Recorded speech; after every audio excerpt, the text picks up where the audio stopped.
Sir, ఒక IAS అధికారిగా జిల్లా స్థాయిలో, రాష్ట్ర స్థాయిలో అనేక కార్యక్రమాల్లో పనిచేసిన మీరు ఎంతో రాష్ట్ర స్థాయిలో ప్రజలకు ఎంతో కొంత సేవ అందించారు. కానీ రాజకీయాల్లోకి ఎందుకు రావాలనుకున్నారు? విధానాలను రూపొందించే పరిస్థితుల్లో మనకు ప్రజాప్రతినిధులకు అవకాశం ఉంటుంది. పలు శాఖల్లో చేసిన మీరు ఎంతో విజయం సాధించారు. కానీ రాజకీయాల్లో ఎందుకు తడబడ్డారు? రాజకీయాల్లో తడబడడం అనేటువంటిది ఉండదు. సార్, గత ఎన్నికల్లో ఓడిపోయిన స్థానంలో మళ్ళీ ఎందుకు పోటీ చేయడం లేదు? ప్రాంతం కాదన్నప్పుడు ఇక్కడ నేను పనిచేసినటువంటి ప్రాంతము, ఇక్కడ పరిచయాలు ఉన్నాయి. గత 5 సంవత్సరాలుగా నేను హెచ్ఆర్డీ చైర్మన్గా ఇక్కడే గుంటూరు కృష్ణా జిల్లా మధ్యలో ఉన్నాను. గుంటూరులో ఇక్కడ గెలవగలరా?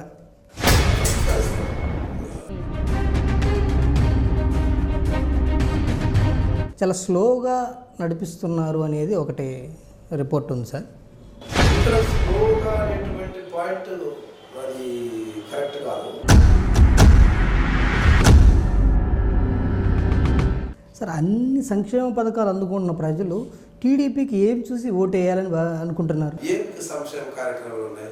ఇక్కడే మనము రాంగ్ ఇంటర్ప్రిటేషన్ చేస్తాం. ఏం సంక్షేమ కార్యక్రమం? ఆయన ఉన్న 9 నవరత్నాలు కొత్తగా. సార్, అత్యధికంగా ఓసీలు ఉన్న మీ నియోజకవర్గం, అందరూ మీతో ప్రయాణించే అవకాశం ఉందా? ఇక్కడ ఓసీ, బీసీ, ఎస్సీ అనేటువంటి పాయింట్ కాదు.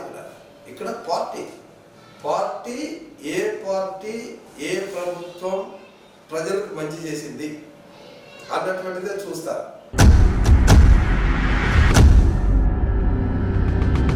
సార్, ఒక ఐఏఎస్ అధికారిగా, సిన్సియర్ అధికారిగా మీరు పనిచేసి ఎంతో హానెస్ట్గా ఉన్నారు.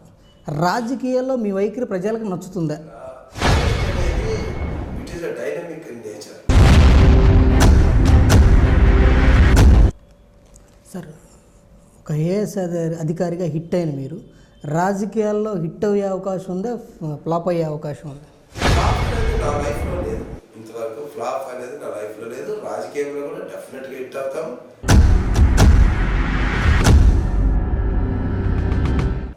సరే, 2024 ఎన్నికల్లో మీరు గెలుస్తున్నారా? గెలిస్తే ఎంత మెజారిటీ వస్తుందని ఆశ వ్యక్తం చేస్తుంది? మేము గెలుస్తున్నాము. 30,000 పైగా మెజారిటీ వస్తుంది.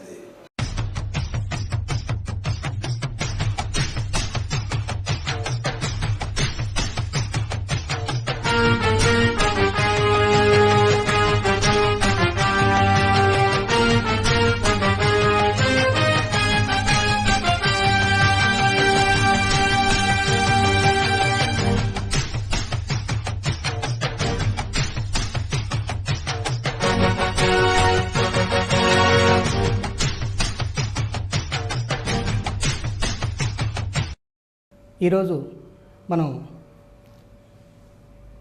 పత్తిపాడు నియోజకవర్గం తెలుగుదేశం పార్టీ అభ్యర్థి బూర్ల రామాంజనేయులు గారి దగ్గర ఉన్నాం. ఈరోజు తెలుగుదేశం పార్టీ అభ్యర్థిగా ప్రకటించడం జరిగింది. ఆ నియోజకవర్గంలో గెలుపు పరిస్థితులు తదితర అంశాల గురించి మనం చర్చిస్తున్నాం. ముందుగా రామాంజనేయులు గారికి నమస్కారం సార్. సార్, పత్తిపాడు నియోజకవర్గ అభ్యర్థిగా మిమ్మల్ని ఎందుకు ప్రకటించారు? మొట్టమొదట మన వనితా టీవీ ప్రేక్షక మహాశయులందరికీ కూడా నా హృదయపూర్వకమైనటువంటి నమస్కారాలు. అదేవిధంగా వనితా టీవీ యాజమాన్యానికి, వారి సిబ్బందికి కూడా హృదయపూర్వకమైనటువంటి నమస్కారాలు. మీరు అడిగినటువంటి ప్రశ్న, పత్తిపాడు నియోజకవర్గాన్ని ఎందుకు ఎన్నుకున్నారు? ఇక్కడ పత్తిపాడు నియోజకవర్గాన్ని నేను ఆశించడంలో, ఇక్కడ నేను గతంలో 2 సంవత్సరాలు కలెక్టర్గా పనిచేశాను. కలెక్టర్గా పనిచేసినప్పుడు కూడా ప్రజల కలెక్టర్గా నాకు ఆ రోజుల్లో ప్రజల యొక్క ఆదరాభిమానాలు ఉన్నాయి. ఆ రోజు పులిచింతల ప్రాజెక్టు నత్తనడుకుతో నడుస్తుంటే దాన్ని కంప్లీట్ చేసే విషయంలో కానీ, లేదా వరదలు వచ్చి రైతులు తీవ్రమైనటువంటి నష్టం జరిగితే ఆ నష్టపరిహారాన్ని ఇప్పించే విషయంలో కానీ, అట్లాగే కోల్డ్ స్టోరేజ్లో రైతులు దాచిపెట్టుకున్నటువంటి వారి పంటకు ఇన్సూరెన్స్ పే చేసే విషయంలో ఇన్సూరెన్స్ కంపెనీలు కొన్ని కండిషన్స్ పెట్టి ఇబ్బంది పెట్టినప్పుడు వారిని దండించి వాళ్ళకి రైతులకి ఇన్సూరెన్స్ డబ్బులు ఇప్పించే విషయంలో కానీ, అట్లాగే పేదలకు ఇళ్ల స్థలాలు ఇచ్చే విషయంలో కానీ, ఇళ్ళు కట్టించే విషయంలో కానీ, శ్మశానాలు ఇవ్వడం కానీ చేయడం అనేది జరిగింది. నేను చేసిన కృషికి ఫలితంగా ఇక్కడ గుంటూరులో రామాంజనేయ కాలనీ అని ఒక కాలనీకి పేరే పెట్టుకున్నారు. కాబట్టి నాకు ఇక్కడ రెండవది నా బిడ్డ పెళ్లి ఇక్కడే చేయడం జరిగింది. మేము ఇక్కడే 10 ఏళ్ళ నుంచి ఉంటున్నాము. కాబట్టి ఇది నాకు పని చేయడానికి వీలున్నటువంటి ప్లేస్గా నేను భావించడం జరిగింది. మీరే కావాలని పత్తిపాడికి వచ్చారా, లేకపోతే అధిష్టానం పంపించిందా? ఇక్కడ పార్టీలో మనం కోరడం అనేటువంటి వరకే ఉంటుంది తప్ప మన కోరికను మన్నించాలా లేదా అన్నది అధిష్టానం అనేక కోణాల్లో ఆలోచిస్తుంది. సో అధిష్టానం వారికి ఉన్నటువంటి కోణంలో వారికి ఉన్నటువంటి సర్వేలు ఆధారంగా క్యాండిడేట్ నిర్ణయించడం అనేటువంటి జరుగుతుంది. ఈ నేపథ్యంలోనే నా కోరిక మేరకు అక్కడ మా పార్టీ జాతీయ అధ్యక్షులు, మరి అదేవిధంగా జాతీయ ప్రధాన కార్యదర్శి లోకేష్ బాబు గారు, మరి జాతీయ ప్రధాన అధ్యక్షులు చంద్రబాబు నాయుడు గారు అన్ని కోణాల్లో ఆలోచించి ఇక్కడ నన్ను క్యాండిడేట్గా పంపడం అనేది జరిగింది.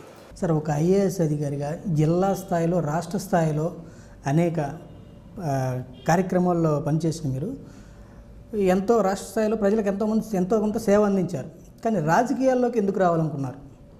ఇప్పుడు నేను 35 సంవత్సరాల పరిపాలన అనుభవంలో విధానాలు అమలుపరిచే విషయంలో ఒక సమర్థవంతమైనటువంటి అధికారిగా పేరు పొందింది. 2 రాష్ట్రపతులతో అవార్డులు పొందాను, అనేక అవార్డులు, మరి ఇంటర్నేషనల్ అవార్డులు కూడా వచ్చాయి. దాదాపు 54 అవార్డులు వచ్చాయి. ఇదంతా కూడా విధానాన్ని అమలుపరిచే విషయంలోనే. ఇప్పుడు ఇక్కడ విధానాన్ని నిర్ణయించే పరిస్థితుల్లో, విధానాన్ని రూపొందించే పరిస్థితుల్లో మనకు ప్రజాప్రతినిధులకు అవకాశం ఉంటుంది. కాబట్టి అంబేద్కర్ గారు చెప్పినట్టుగా political power is the master key for development అని నేను నా 35 సంవత్సరాల అనుభవంలో ఎక్కడైతే స్కీముల్లో లొసుకులు ఉన్నాయో ఆ లొసుకుల్ని నేను అధికారిగా ఆ రోజు ఉన్నటువంటి ప్రభుత్వాలు, దాదాపుగా నేను 12 ముఖ్యమంత్రులతో పనిచేశాను. ఆ రోజుల్లో ఆ ముఖ్యమంత్రులు ఒక చంద్రబాబు నాయుడు గారు మనం ఏదైనా ప్రజలకు సంబంధించిన విషయాలు చెప్పినప్పుడు ఆయన స్పాంటేనియస్గా పాజిటివ్గా ఉండేవారు. కాబట్టి ఆయన నేతృత్వంలోనే మనము చంద్రన్న బీమా కానీ, సిమెంట్ రోడ్లు వేయడం కానీ ఇలాంటివన్నీ కూడా చేయడం జరిగింది. కొన్ని సందర్భాల్లో మేము అనుకున్న పథకాలలో మార్పుల గురించి అడిగినప్పుడు ఆ రోజు ఉన్నటువంటి ప్రభుత్వాలు మాకు సహకరించలేకపోవడం, ఇవన్నీ కూడా వెలిసి ఇప్పుడు నాకున్న అనుభవాన్ని కూడా జోడించి ప్రజలకు అవసరమైనటువంటి విధి విధానాలు రూపొందించే విషయంలో రాజకీయాల్లో ఎక్కువ అవకాశాలు ఉన్నాయన్నటువంటి ఆలోచనతో నేను రాజకీయ ప్రవేశం జరిగింది. సరే, ఒక ఐఏఎస్ అధికారిగా, పంచాయతీరాజ్ శాఖ కార్యదర్శిగా, ఐఎండ్బిఆర్ కార్యదర్శిగా పలు శాఖల్లో చేసిన మీరు ఎంతో విజయం సాధించారు. కానీ రాజకీయాల్లో ఎందుకు తడబడ్డారు? రాజకీయాల్లో తడబడడం అనేటువంటిది ఉండదు. ఎందుకంటే రాజకీయాల్లో తడబడడం అనేటువంటిది ఇప్పుడు నేను 2018లో మామూలుగా రిటైర్మెంట్ అయ్యాను జూన్లో.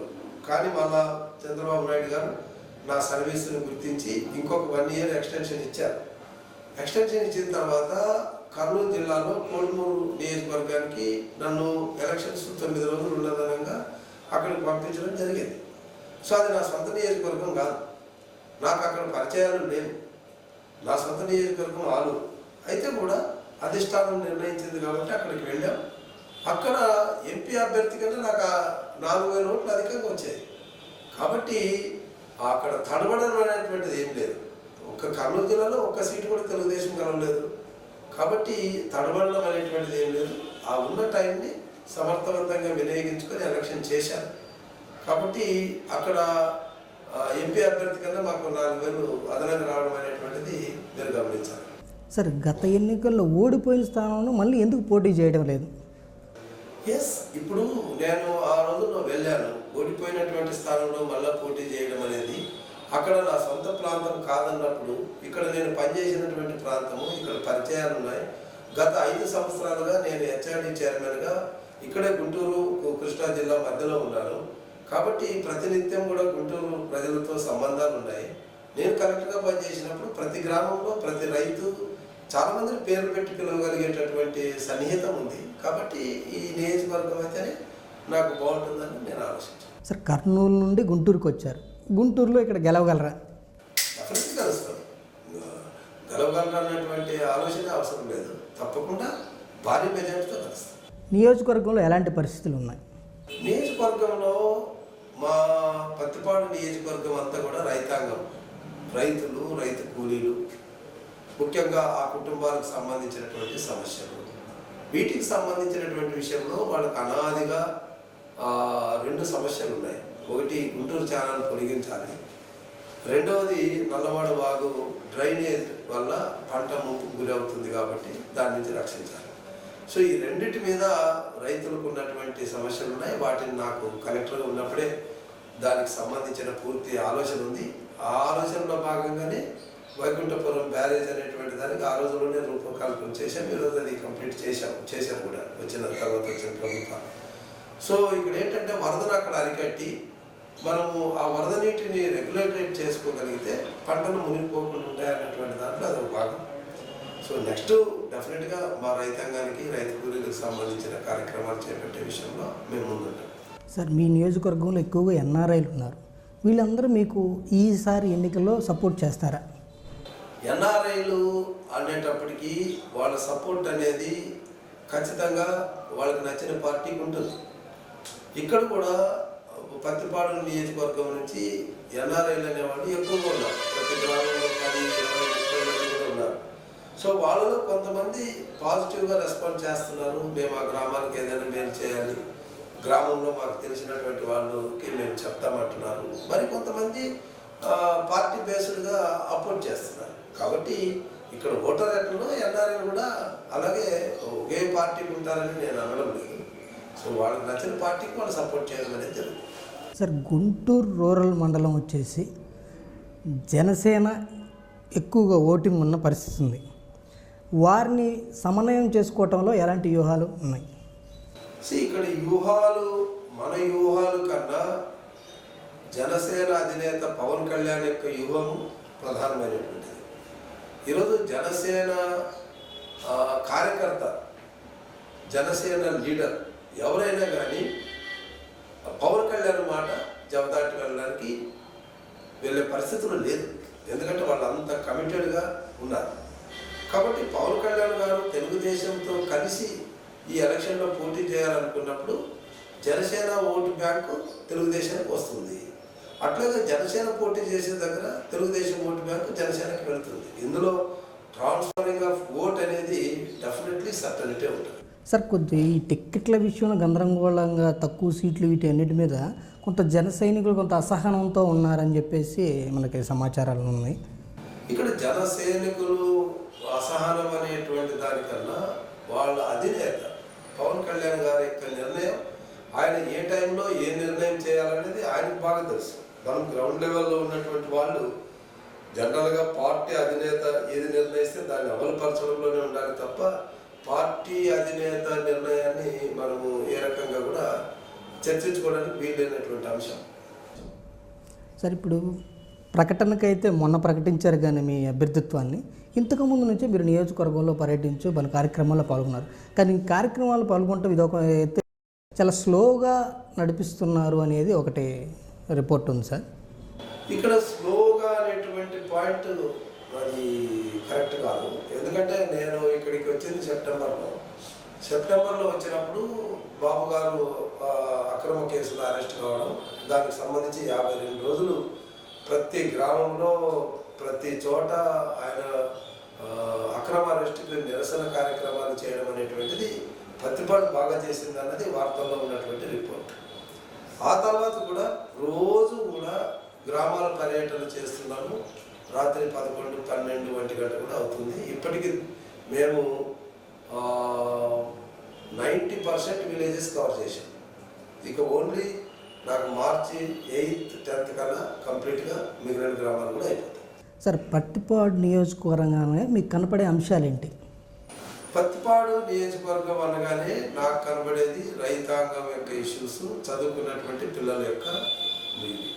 కాబట్టి చదువుకున్నటువంటి పిల్లలు చాలామంది ఈ 5 సంవత్సరాల వైసీపీ పాలనలో మరి పరిశ్రమలు రాక, తగిన ఉద్యోగాలు వాళ్ళు ప్రకటించక, చదువుకొని నిరుద్యోగులుగా ఉన్నటువంటి విషయంలో కొంత ఆందోళన ఉంది. ఎక్కడికి వెళ్ళినా విద్యార్థులు అడుగుతున్నది కూడా మాకు సరైనటువంటి ఉద్యోగ అవకాశాలు కానీ స్వయం ఉపాధి కానీ కల్పించండి అని అడుగుతున్నారు. కాబట్టి మా ప్రాధాన్యత కూడా 1 రైతాంగం, 2 యువకులకు ఎక్కువ ఉపాధి, ఈ 2 అంశాలు ప్రధానంగా తీసుకెళ్తాం. తర్వాత 3వది మెర్జెడ్ గ్రామాలు ఉన్నాయి. ఆ రోజు మహానగరంలో గుంటూరు రూరల్ని కలిపారు కాబట్టి ఆ నగరాలకి ఏవైతే కలిపారో ఆ విలేజెస్కి మౌలిక వసతులు కల్పించే విషయం కూడా నా ప్రాధాన్యత ఉంటుంది. సార్, గత ఎన్నికల్లో ఓట్లు ఎక్కువగా వైసీపీకి పడ్డాయి. ఈసారి ఎన్నికల్లో టీడీపీకి ఓట్లు ఎలా పడతాయని అంచనా వేస్తున్నారు? 2014లో తెలుగుదేశానికి ఎక్కువ పడ్డాయి, 2019లో వైసీపీకి పడ్డాయి. ఇక్కడ 2019లో పడ్డాయి కాబట్టి ఇప్పుడు 2024లో వైసీపీ చేసినటువంటి ప్రజా వ్యతిరేక కార్యక్రమాలు, వైసీపీ చేసినటువంటి నవరత్నాల్లో మోసాలు, వైసీపీ ఈ రాష్ట్రం యొక్క అభివృద్ధిని తుంగలు తొక్కడం, మరి పోలవరాన్ని అక్కడికి ఆపేయడం, అమరావతిని నాశనం చేయడం, యువతకు ఉద్యోగాలు లేకుండా చేయడం, రైతాంగాన్ని గాలి వదిలేయడం, ఇవన్నీ ఉన్నాయి. ఇసుకను దూరం చేసేసి రోజువారీ కూలీలను ఇబ్బంది పెట్టడం. సో వాళ్ళందరూ కూడా యాంటీ ఇన్కంబెన్స్, అంటే ప్రభుత్వం మీద వ్యతిరేకత మాకు ప్లస్ అవుతుంది. సార్, అన్ని సంక్షేమ పథకాలు అందుకుంటున్న ప్రజలు టీడీపీకి ఏం చూసి ఓటు వేయాలని అనుకుంటున్నారు? ఏం సంక్షేమ కార్యక్రమాలు ఉన్నాయి? ఇక్కడే మనము రాంగ్ ఇంటర్ప్రిటేషన్ చేస్తాం. ఏం సంక్షేమ కార్యక్రమం? ఆయన ఉన్న 9 నవరత్నాలు కొత్తవే. ఇప్పుడు వైఎస్ఆర్ రైతు భరోసా, ఆ రోజుల్లో ఆపద్ బాంధు కింద చంద్రబాబు నాయుడు 15,000 ఇచ్చాడు. ఆ రోజు రైతు రుణాలు రద్దు చేశాడు. ఈ రోజు ఈయన 15,000 ఇవ్వడం లేదు, కేవలం 7,500 ఇస్తున్నాడు. మరి ఎంపీ గారు, అంటే మన ప్రధానమంత్రి మోడీ గారు ఇచ్చినటువంటి 6,000 కూడా కలుపుకొని ఈయన ఇస్తున్నాడు. అట్లనే మనకి ఏ స్కీమ్ అయినా కూడా అమ్మఒడి కొత్తదేం కాదు. ఆ రోజు పిల్లలకి స్కాలర్షిప్లు ఉన్నాయి, ఈరోజు స్కాలర్షిప్లు లేవు. ఆ రోజు బడికి వస్తాలో అమ్మాయిలకు సైకిల్ ఇచ్చారు, ఈరోజు సైకిల్ లేదు. అట్లాగే ఇంటర్మీడియట్ మధ్యాహ్న భోజన పథకం ఉంది, ఈరోజు అది లేదు. ఇవన్నిటిని కలుపుకొని అమ్మఒడిని పెట్టాడు. కాబట్టి ఏ పథకం కొత్తది కాదు. ఇప్పుడు మద్యపాన నిషేధం అన్నాడు, ఎక్కడ నిషేధం ఉంది? అట్లాగే 25 లక్షలకి ఇల్లు అన్నాడు, ఎక్కడున్నాయి ఇల్లు కొత్తదే, పాతవే కదా. అట్లాగే జలయజ్ఞం అన్నాడు, జలయజ్ఞం ఏముంది? అన్నీ ఎక్కడెక్కడ రివర్స్ అంటారు. అదేమన్నా కొత్త రత్నమా? మళ్ళీ ఆరోగ్యశ్రీ ఏదైనా కొత్త రత్నమా? వాళ్ళ ఆయనప్పటి నుంచి ఉంది అది. కాబట్టి ఏం కొత్త రత్నాలు ఏం కాదు. ఉన్న రత్నాల్ని ఈయన ఏం చేశాడంటే పేర్లు మార్చేసి ఆ బటన్ నొక్కుడులో చాలా ఇబ్బందులు ఎదుగుతున్నారు. పెన్షన్ ఈయన ఇచ్చింది ఏమిటి? కొత్తగా భరోసా పెన్షన్ ఈయన ఇచ్చింది ఏంటి? 200 రూపాయల పెన్షన్ 2,000 చేసింది చంద్రబాబు నాయుడు. కాబట్టి ఈయన చేసింది ఏమి లేదు. డాక్రా మహిళలకి ఆ రోజు రుణాలు రద్దు చేశాడు, పసుపు కింద 10,000 ఇచ్చాడు. ఈయన కొత్తగా ఇచ్చింది ఏముందండి? కాబట్టి సంక్షేమ కార్యక్రమాలకి అనుకుంటే చంద్రబాబు నాయుడికి మించిన వాళ్ళు లేరు. సంక్షేమ కార్యక్రమాలు ఇవ్వగలడు, అభివృద్ధిని కూడా చూడగలడు. ఆ లెక్కన అడిగితే 3 సంవత్సరాలు, మొదటి 3 సంవత్సరాల్లో జగన్మోహన్ రెడ్డి సంక్షేమానికి ఖర్చు పెట్టిన దానికన్నా చంద్రబాబు నాయుడు ఖర్చు పెట్టినటువంటిది దాదాపుగా 20,000 కోట్లు లెక్క ఉన్నాయి. లెక్క తీయండి, ఇట్ ఈస్ ఆన్ రికార్డ్. కాబట్టి ఈయన ఏదో అప్పుడు 10,000 ఇప్పుడు 5,000, ఆ పేరు ఈ పేరు, చేనేత కార్మికులకి ఈయన కొత్తగా ఇస్తున్నాడా? రజకులకి ఈయన మనం కొత్తగా ఇస్తున్నారా? మత్స్యకారులకు కొత్తగా ఇస్తున్నారా? ఆ రోజు నుంచి ఉన్నాయి. ఇప్పుడు దాని పేరు మార్చాడు అంతే. సార్, ఇప్పుడు జగనన్న కాలనీలని ఇంతవరకు గత ప్రభుత్వాలు సెంటు స్థలం కూడా ఇచ్చిన దాఖలాలు లేవు. మేము ఇళ్ల స్థలాలు ఇచ్చి అందరికీ ఇల్లు కట్టిస్తున్నాం కాబట్టి మేము ఆ ధీమాలో ఉండటంలో తప్పేందనేది వాళ్ళకున్న సెంటు స్థలం అనేటువంటిది పూర్తిగా ఫ్యూడలిజానికి నిదర్శనం. సెంటు స్థలంలో ఒక పేదవాడు 2 భార్య భర్తలు ఉండి 2 పిల్లలు ఉండేటటువంటి కుటుంబం, కనీస కుటుంబానికి మేము 1 సెంటు స్థలం. ఏ ముఖ్యమంత్రి అని ఆలోచించాడండి? ఎన్టీ రామారావు గారు 5 సెంట్ల స్థలంలో ఇల్లు కట్టించాడు.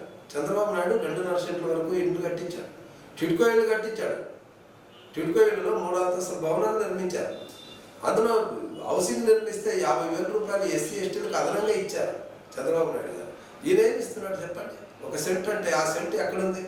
మడుగుల్లోనో లేకపోతే ఊరు బయట ఇట్లాంటి చోట ఉంది. పోనీ ఆ సెంటు స్థలంలో 25 లక్షలు అంటున్నారు, కనీసం 2 లక్షలు ఇల్లు ఉన్నాయి, కంప్లీట్ అయినాయి?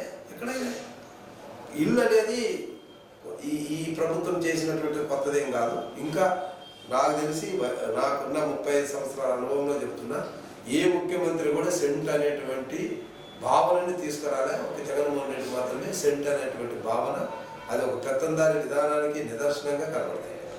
సార్, నవరత్నాలకి చంద్రబాబు నాయుడు గతంలో చేసిన పథకాలకి పెద్ద తేడా ఏం లేదంటున్నారు. కానీ ఇవి చంద్రబాబు నాయుడు ఎక్కువ ఇచ్చారు. కానీ వైసీపీకి మద్దతు తెలిపారు కాబట్టి ఈసారి టీడీపీకి ఏ విధంగా అభిమానించే విధంగా అవగాహన కల్పిస్తున్నారు. మీరు నవరత్నాల మీద మద్దతు అనేది కాదండి, సంక్షేమం మీద కాదు. ఆయన కొన్ని అలుగులేని వాగ్దానాలు చేశారు. సిపిఎస్ రద్దు అన్నాడు, వారం రోజులు లోపల చేస్తున్నారు. ఉద్యోగస్తులు నమ్మారు. చంద్రబాబు నాయుడు 43 ఫిట్మెంట్ ఫార్ములా ఇస్తాను కానీ సిపిఎస్ కష్టమని చెప్పాడు ఆయన ఆ రోజుల్లో. ఆయన వాస్తవాలు మాట్లాడాడు. ఈయన అబద్ధాలు 10 సార్లు చెప్పాడు. చెప్తే నమ్మారు. ఈరోజు ఎక్కడ సిపిఎస్ రద్దు అయింది? 45 సంవత్సరాలకి పెన్షన్ ఇస్తానన్నాడు. ఏ ఒక్క మహిళకన్నా ఇచ్చాడు 45 సంవత్సరాల పెన్షన్? కాబట్టి ఇవన్నీ కూడా ఆ రోజుల్లో ఆయన చెప్పినటువంటి అబద్ధాలు. ప్రత్యేక హోదా మెడలోంచి తెస్తానన్నాడు. యువత కొద్దిగా ఆశపడ్డారు. మరి ఇక్కడ మనం ఆలోచించాల్సింది ఏంటంటే, దట్టు ఆయన వాళ్ళ ఫాదర్ చనిపోవడం, రాజశేఖర రెడ్డి కొడుకుగా అనుకోవడం, ఆయన ఒక 3-4 సంవత్సరాలు పాదయాత్రలు చేయడం, ఇవన్నీ కలిసి వచ్చే ఒక ఛాన్స్ అన్నాడు. ఒక ఛాన్స్ ఇస్తే సరిపోవాలనేసి మన వాళ్ళు అలా ఇచ్చారు. తర్వాత ఇప్పుడు బాధపడుతున్నారు. ఈరోజు సూపర్ సిక్స్ తీసుకొస్తే నేను ఈరోజు ఛాలెంజ్ చేసి చెప్తాను, దేశంలో ఏ ముఖ్యమంత్రి కూడా ఇంతవరకు ఈ ఆలోచన చేయలేదు. పేద కుటుంబాలను లక్షాధికారులు చేసేటటువంటి ఒక ఆలోచన చంద్రబాబు నాయుడుతో వచ్చింది. ఇది మీరు ఆలోచించాలి. ఆ రోజుల్లో కూడా డాక్రా సంఘాలు అనేటువంటి చంద్రబాబు నాయుడు ఆలోచనే. 10 రూపాయలు కూడా చూడనటువంటి మహిళ ఈరోజు ₹1,00,000 బ్యాంకుకి వెళ్ళి తెచ్చి 10 మందికి పంచుతుందంటే చంద్రబాబు నాయుడు ఇచ్చినటువంటి ఒక అవకాశం. కాబట్టి సిమెంట్ రోడ్లు తీసుకోండి. కదా ఏ రోజన్నా అనుకున్నారా సిమెంట్ రోడ్లు 25,000 కిలోమీటర్లు సిమెంట్ రోడ్లు వేస్తామని? వేశారు. ఎల్ఈడి బల్బులు ఎవరన్నా ఊహించారా? లోకేష్ బాబు గారు వేశారు. కాబట్టి ఇవన్నీ చేయగలిగినటువంటి సత్తా ఒక తెలుగుదేశానికే ఉంది. పోలవరాన్ని 60-71% కంప్లీట్ చేశాం. 23 ప్రాజెక్టులు కంప్లీట్ చేశాం. 60,000 కోట్ల రూపాయలు ఖర్చు పెట్టాం ఇరిగేషన్ మీద. ఈ ప్రభుత్వం ఏం చేసింది చెప్పండి?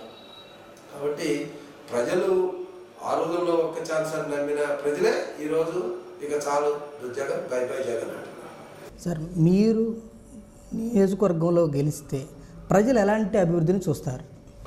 మాకు ఈరోజు ప్లస్ పాయింట్గా మా ప్రపోజ్డ్ ఎంపీ పెమ్మసాని చంద్రశేఖర్ గారు, డాక్టర్ పెమ్మసాని చంద్రశేఖర్, ఆయన ఒక ఎన్ఆర్ఐ. తాను పుట్టినటువంటి ప్రాంతంలో, తాను పెరిగినటువంటి జిల్లాకు మేలు చేయాలని ఇక్కడికి వచ్చారు. సో ఆయన ప్రభుత్వ కార్యక్రమాలతో పాటు తన సొంత ట్రస్టుల ద్వారా చేసే కార్యక్రమాలు చాలా ఉన్నాయి.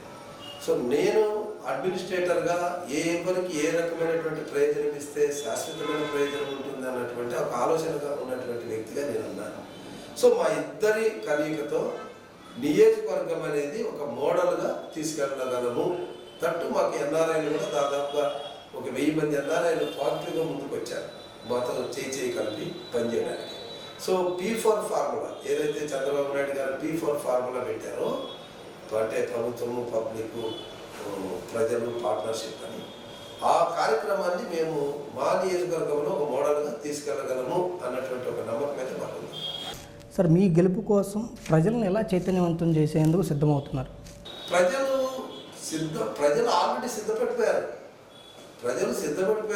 ఈసారి జగన్మోహన్ రెడ్డి ఉంటే మనకు రాజధాని రాదు, జగన్మోహన్ రెడ్డి ఉంటే పోలవరం కంప్లీట్ కాదు, జగన్మోహన్ రెడ్డి ఉంటే అమరావతి రాదు.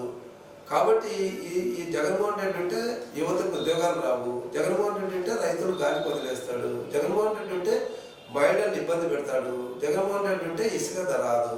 ఇవన్నీ ప్రతినిత్యం ప్రజలకు అవసరమైనటువంటి విషయాల మీద ప్రజలకు బాగా అవగాహన ఉంది. People are not innocent, people are very intelligent. వాళ్ళు ఖచ్చితంగా నిర్ణయం చేసేసారు ఆల్రెడీ ఈయన వైసీపీ ప్రభుత్వాన్ని ఇంటికి పంపడానికి వాళ్ళు డిసైడ్ అయ్యారు. సార్, అత్యధికంగా ఓసీలు ఉన్న మీ నియోజకవర్గం, అందరూ మీతో ప్రయాణించే అవకాశం ఉందా? ఇక్కడ ఓసీ, బీసీ, ఎస్సీ అనేటువంటి పాయింట్ కాదు. ఇక్కడ పార్టీ ఏ ప్రభుత్వం ప్రజలకు మంచి చేసింది, అన్నటువంటిదే చూస్తారు. సో వాళ్ళు గతంలో చంద్రబాబు నాయుడు రాష్ట్రం విడిపోయిన తర్వాత నోటు బడ్జెట్ ఉన్నా కూడా అనేక అభివృద్ధి కార్యక్రమాలు చేశారు. కాబట్టి ఆ కార్యక్రమాలు వాళ్ళు చూశారు. ఇప్పుడు ఈ జగన్మోహన్ రెడ్డి గారు 10 లక్షల కోట్లు అప్పు తీసుకొని వచ్చి ఒక్కొక్క కుటుంబానికి 5 లక్షల పైన అప్పు మోపి ఈయన ఏం చేయలేకపోయాడు అన్నటువంటిది కూడా ప్రజలు గమనిస్తున్నారు. కాబట్టి ప్రజల్ని మనం ఎవ్వరూ చైతన్యపరచాల్సిన పనిలే. ప్రజలే ఆరాధన బట్టి స్వాగతిస్తున్నారు. తప్పకుండా ఈ గెలుపు మీదని ఆశీర్వదిస్తున్నారు. కాబట్టి ప్రజల్ని చైతన్యపరచాల్సిందేం లేదు. మనము జగన్మోహన్ రెడ్డి చేసినటువంటి నవరత్నాల్లో మోసాల గురించి వివరిస్తున్నాము. చంద్రబాబు నాయుడు పవన్ కళ్యాణ్ కలిసి ఏర్పాటు చేసే సంకీర్ణ ప్రభుత్వంలో సూపర్ 6 గురించి వివరిస్తున్నాము. వాళ్ళు మేనేజ్ చేసుకుంటున్నారు. సార్, ఒక ఐఏఎస్ అధికారిగా, సిన్సియర్ అధికారిగా మీరు పనిచేసి ఎంతో హానెస్ట్గా ఉన్నారు. రాజకీయాల్లో మీ వైఖరి ప్రజలకు నచ్చుతుందా? ఇక్కడ ఆనెస్ట్ అనేది it is a dynamic in nature. Honest అనేది ఏ కోణంలోనైనా ఎప్పుడైనా నస్తుంది. దాన్ని మనం అమలుపరిచే విషయంలో ఓపిక ఉండాలి. ఆ తర్వాత దాన్ని అర్థం చేసుకునేటటువంటి ప్రయత్నంలో మనం ఫెయిల్ కాకుండా అవతల వాళ్ళకి అర్థమయ్యేటట్టు చెప్పగలిగితే డెఫినెట్గా మనకు రాజకీయం అంటే అవినీతి అనేటువంటిది ఎందుకు అనుకోవాలి? ఆ రోజుల్లో మహానుభావులు రాజకీయాల్లో సర్వస్వం ఆస్తులు కోల్పోయి వాళ్ళకున్న ఆస్తులు కూడా ప్రజలకు రాసి పరిపాలన చేసినటువంటి వాళ్ళు ఎంతోమంది ఉన్నారు. దీంట్లోనే కొంతమంది ఉంటారు, ఎక్కడైనా ఉంటారు, మంచి చెడ్డ. ఏ రంగంలో లేరు చెప్పండి? రాజకీయంలో మంచి వాళ్ళు ఉన్నారు, రాజకీయంలో చెడ్డోళ్ళు ఉన్నారు. కాబట్టి నేను నిజాయితీగా అక్కడ పనిచేశాను కాబట్టి ఇక్కడ నిజాయితీగా ఉండలేడేమో అని. ఎందుకు ఉండలేము? చేసి చూపిస్తాను. ఎందుకు ఉండలేము? చేసి చూపిస్తాను. అంటే మీ సిన్సియారిటీని చూసే కొన్ని ప్రభుత్వాలు మిమ్మల్ని వెంటనే ట్రాన్స్ఫర్లు చేసిన పరిస్థితులు కూడా ఉన్నాయి. కాబట్టి మీ దగ్గర అంత ప్రజలు సన్నిహితంగా ఓపెన్గా ఉండలేరు అనేది ఒక అభిప్రాయం అనేది వ్యక్తమవుతుంది. ఇప్పుడు ఆ రోజుల్లో ప్రభుత్వ విధానాలకు సంబంధించి ప్రజలకు మేలు చేసే విషయంలో ఖచ్చితంగా ప్రభుత్వాలను అడగడం జరిగింది. ఆ టైంలో ఆ ప్రభుత్వాలు వాళ్ళకి నచ్చక ట్రాన్స్ఫర్ చేయడం అనేటువంటిది కూడా జరిగింది. కానీ చంద్రబాబు నాయుడు గారి టైంలో నేను పంచాయతీరాజ్ కమిషనర్గా 4 సంవత్సరాలు పనిచేశాను, లేబర్ కమిషనర్ 2 సంవత్సరాలు పనిచేశాను. మళ్ళా ఆ తర్వాత కూడా ఆయన పంచాయతీరాజ్ రూరల్ డెవలప్మెంట్ సెక్రటరీగా ఇచ్చారు, ఐఎన్పిఆర్ సెక్రటరీగా ఇచ్చారు. కాబట్టి ముఖ్యమంత్రి గారు అధికారిని ఎలా పని చేయించుకోవాలి, రైట్ పర్సన్ రైట్ ప్లేస్లో పెడితే డెఫినెట్గా ఫలితాలు ఉంటాయని చెప్పడానికి చంద్రన్న బీమా కానీ, సిమెంట్ రోడ్లు కానీ, ఎల్ఈడి బల్బులు కానీ ఇవన్నీ కూడా ఉన్నాయి కదా.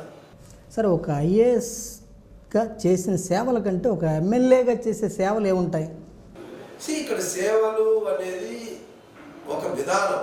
నేను అనేది విధానాన్ని నిర్ణయించే విషయంలో ఇప్పుడు చంద్రన్న బీమా రాకపోయిన ముందు విధానం ఏంటి? ఆపద్బాంధు 50,000, ఆమ్ ఆద్మీ బీమా యోజన 75,000. ఈ 2 బీమాలకి మన ప్రజలు ఏది కట్టుకోవాలో తెలియక కన్ఫ్యూజన్ స్టేజ్లో ఉండేవారు.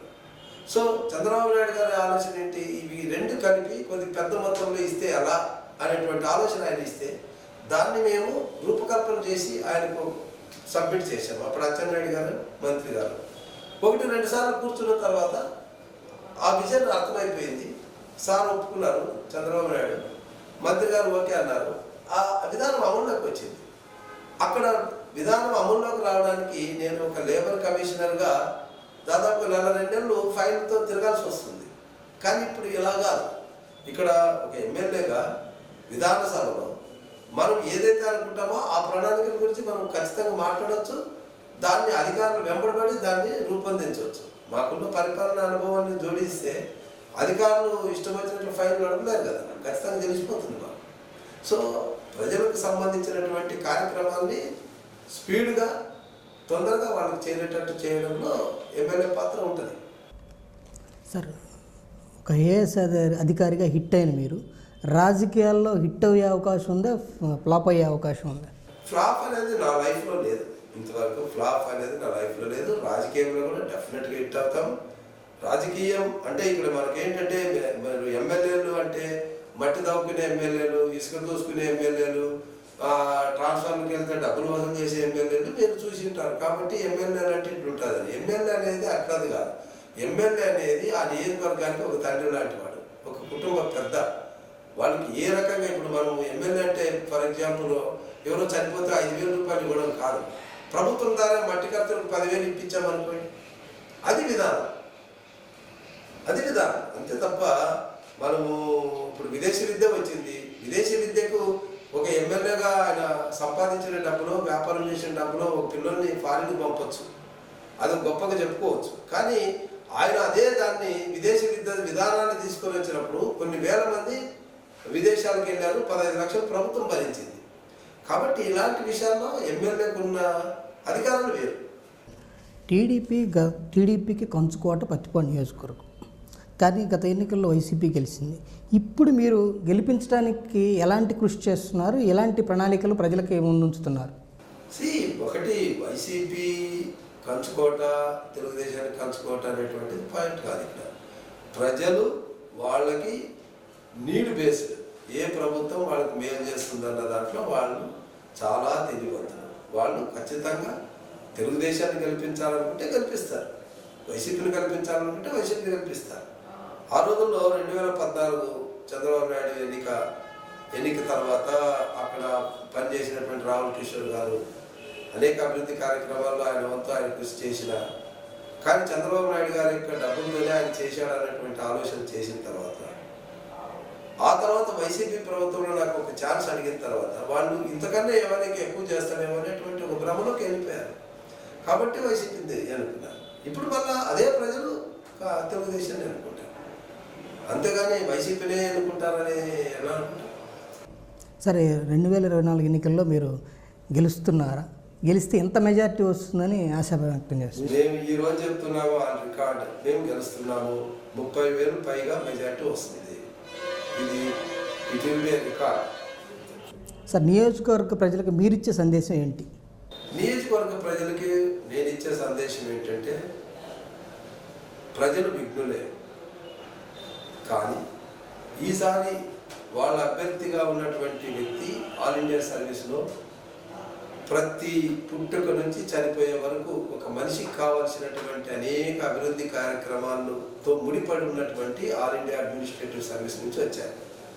గతంలో ఈ నియోజకవర్గంలో అలాంటి అధికారం రాలేదు. గతంలో ఐఆర్ఎస్ అంటే ఐఆర్టీఎస్ అంటే ఆయన రైల్వే సర్వీస్. ఆ రైల్వే సర్వీస్లో ప్రజలతో సంబంధం ఉండదు.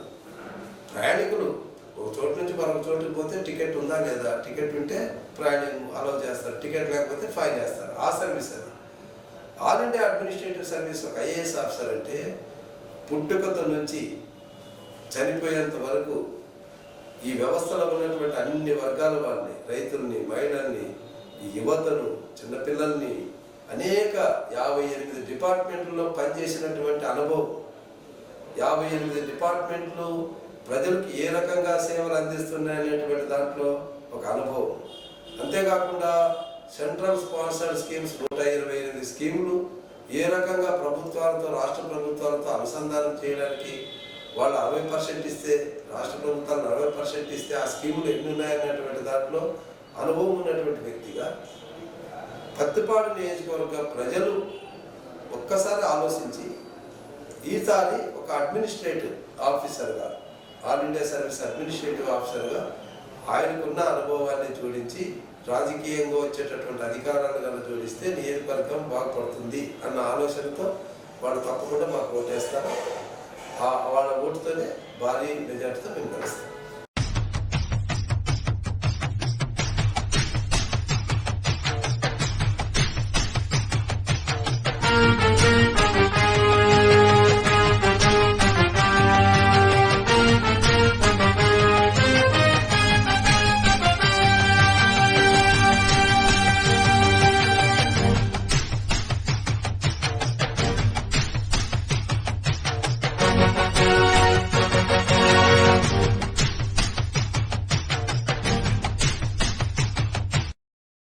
సార్, రిజర్వ్డ్ కాన్స్టిట్యున్సీలో పోటీ చేస్తున్న మీరు మీ సొంత నియోజకవర్గం, మీ సొంత సామాజిక వర్గం మద్దతు ఎలా ఉంది?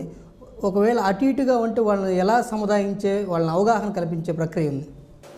ఇప్పుడు వాస్తవానికి చెప్పాలంటే ఎస్సీ నియోజకవర్గంలో ఎస్సీ బలం ఎక్కువ ఉంటుంది.